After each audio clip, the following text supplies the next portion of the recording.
Hi folks, this is Joe Wassif, doctoral candidate from West Virginia University, and I'm submitting a proposal with Dr. Tony Issenman from Open Sky Wilderness Program. And we're going to be talking about treatment teams, and more specifically, the effective communication among staff members within the treatment team. This has been a topic area that I've been looking at for the past 3 years, and I last submitted and presented at NATSAP 2 years ago at the national conference out in California. And at that time, I was working with Dr. Sarah Boylan and Tim Corson over at Montana Academy, and we were looking at a theoretical model of treatment teams and had paralleled that with family systems theory, so how treatment teams could be a more effective tool for change.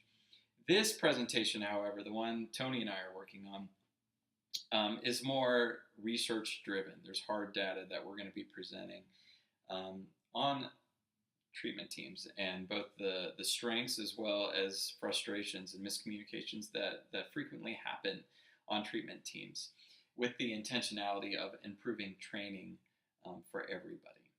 So I have been a field staff at Second Nature Wilderness Program. I was a team leader at Montana Academy, and now I'm finishing up my PhD in counseling psychology.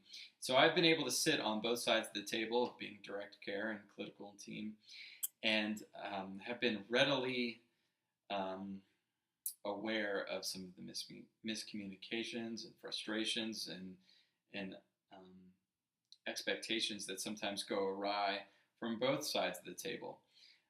And the hope would be, by looking at this more with a research mind, that we can sort of objectively look at where are the problems that occur on treatment teams consistently, and how do we improve that communication. So some miscommunication obviously is to be expected. Anytime you bring people together, they got to work out how they're going to work together and how they approach their work. However, our data shows that there are certain patterns that continue to arise. And if that's the case, how do we alleviate those? How do we anticipate those ahead of time? And what steps can we put in place to help training, help improve communication, with the ultimate goal of helping our students or patients or clients, depending on what programs, how they define who they work with. Now, Tony and I have conducted a qualitative study at Open Sky with all of their staff members looking at this issue. Now, it began with conducting 2 different focus groups, one with some of the clinical team members, and then separately some with the direct care field staff. And so the idea was that we were asking questions like, what kind of miscommunications arise, and so strengths that happen, with the intentionality of creating a lengthy list of possible questions that would then later be asked of everybody.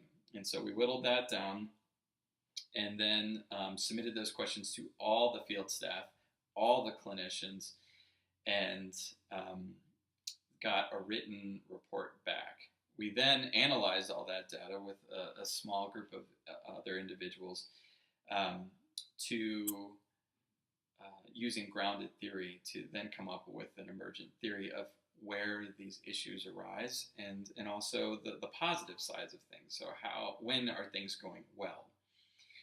Having worked in multiple different organizations within the NATSAP community and outside of the NATSAP community, I'm aware that these issues are prevalent everywhere. And so we wanted to bring our data, this program evaluation, to the NATSAP community for a discussion on how everybody, the whole community, can improve training and preparations for all staff members. We think that it's beneficial across the board, and we hope that you'll feel the same way.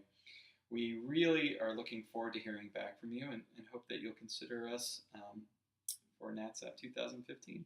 Take care.